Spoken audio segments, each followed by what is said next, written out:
كان يا مكان يا سادة يا كرام، ما يحلى الكلام إلا بذكر النبي عليه الصلاة والسلام.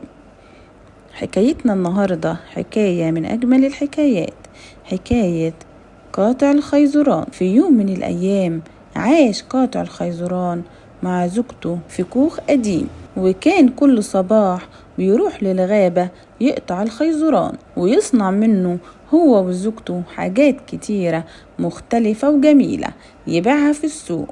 كان الزوجين فقراء وما عندهمش أولاد، لكن كانوا سعداء. وفي يوم وقت عمله في الغابة شاف خيزرانة جميلة بين الأعواد، كانت بتلمع زي البدر. حس بالفضول، قطعها قطع خفيف عشان يقدر يفتحها. وأول ما اتفتحت ما صدقش اللي شافه.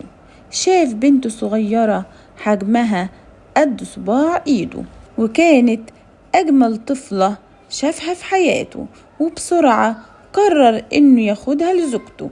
شال البنت الجميلة بحنية بين إيديه وراح للبيت، وكان حريص إنه ما يأذيهاش. حكى لزوجته اللي حصل وفتح إيده ببطء، وفجأة النور ملى المكان كله. استعجب الزوجين وسموها ضوء القمر. جابت الزوجة مفرش وحطتها عليه، وهي بتبص عليها وبتتأمل ملامحها هبت ريح من الشباك وطارت البنت من بين ايديها. وفي ذهول شافوا قدامهم البنت وهي بتتحول لحجمها الطبيعي.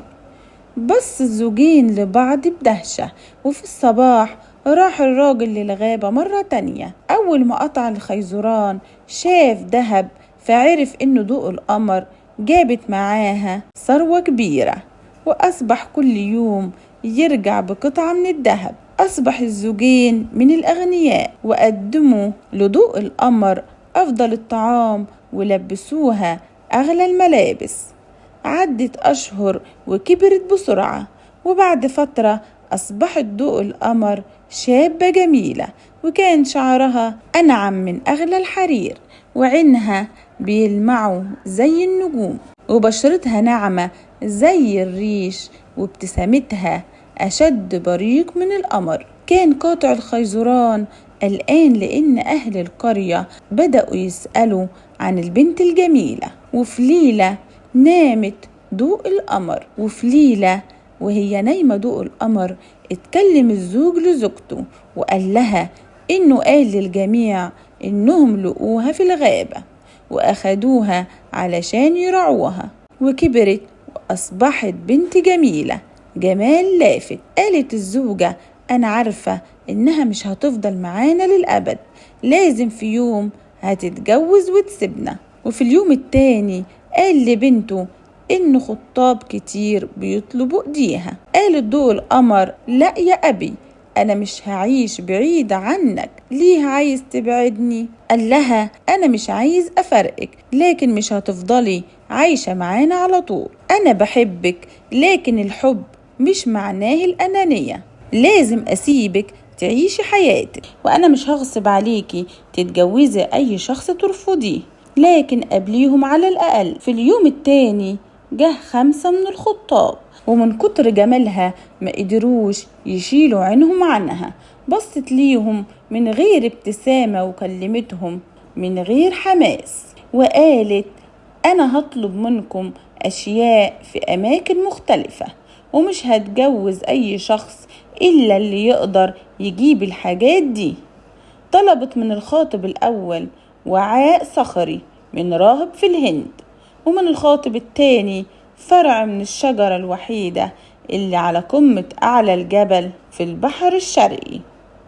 وطلبت من التالت إنه يروح الصين يجيب رداء فأر النار، والرابع إنه يجيب جوهرة الألوان ال7، والخامس يجيب طائر سنونه ويجيب منه الصدفة اللي جواه.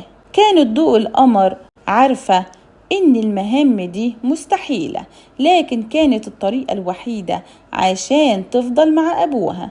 مرت الأسابيع ومرجعش الخطاب. الخطيب التاني اتعلق بعاصفة رعدية ورجع من غير الفرع، والتالت قابل شرير ضربه قابل والتالت قابل شرير ضربه، وحاول التالت انه يلاقي التنين عشان يجيب اللؤلؤة، لكن اول ما وصل للغابة المظلمة استسلم من الخوف. حاول الخامس انه يمسك بسنونه لكن هجمه، والوحيد اللي رجع اللي طلبت منه انه يجيب وعاء صخري من راهب في الهند وهو الخطيب الاول، لكن الوعاء ما كانش بيبرق كضوء القمر، فكده الخمس خطاب ما نفذوش طلباتها. جاء الحاكم يطلب ايد ضوء القمر للزواج، وقال سمعت عن اللي طلبتيه من اللي طلبوا ايدك للزواج، انا عايز اتكلم معاكي عشان اعرف المهام اللي هتطلبيها. استنى الامبراطور ضوء القمر، واول ما دخلت وشافها صعق من جمالها وقرر انه يتجوزها. قالت ضوء القمر انا عارفة انك تقدر تجيب طلباتي كلها، لكن انا هطلب منك حاجة واحدة، انك تحترم رغبتي في عدم الزواج منك وما تسألنيش ابدا عن السبب. فقال ممكن اطلب منك حاجة؟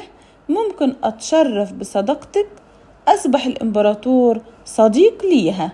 وفي ليلة دخل والدها لغرفتها وشافها وهي قاعدة عند الشباك وبتبص للقمر والدموع في عينيها، فقال لها ليه بتبكي يا ضوء القمر؟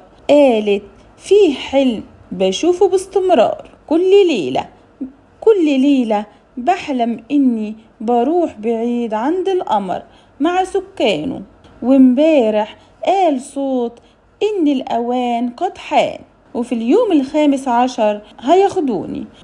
بص أبوها للقمر والأول مرة من شهور يشوف القمر غريب، كان قلقان على بنته فبعت بسرعة يطلب المساعدة من الإمبراطور. أقسم الإمبراطور إنه مش هيسيب حد ياخد ضوء القمر. أمر 1000 حارس ملكي يحوطوا بيتها، وجا اليوم 15 ومسك الإمبراطور سيفه مستني قدام البيت، وأخد قاطع الخيزران بنته في مكان تحت البيت، وكلهم كانوا مستعدين لحمايتها. وفجأة ظهر ضوء ساطع من السماء، ونزلت عربية جميلة وحواليها جنيات صغيرة، وفجأة غمضت ضوء القمر عينيها وطارت ناحية الموسيقى. جري والدها وراها، ضمت والدها وقالت له انت اعتنيت بيا، لكن لازم ارجع لشعبي. انا هرجع كل ليلة علشان اشوف، لكن انتوا مش هتقدروا تشوفوني لو اختفى القمر من السماء. قعدت ضوء القمر على عربيتها وشاورت بسعادة لأهل الأرض، وما حستش بالحزن لأنها هتشوفهم دايما من السماء. حكايتنا النهاردة خلصت، مع السلامة في يوم جديد وحكاية جديدة من أجمل الحكايات.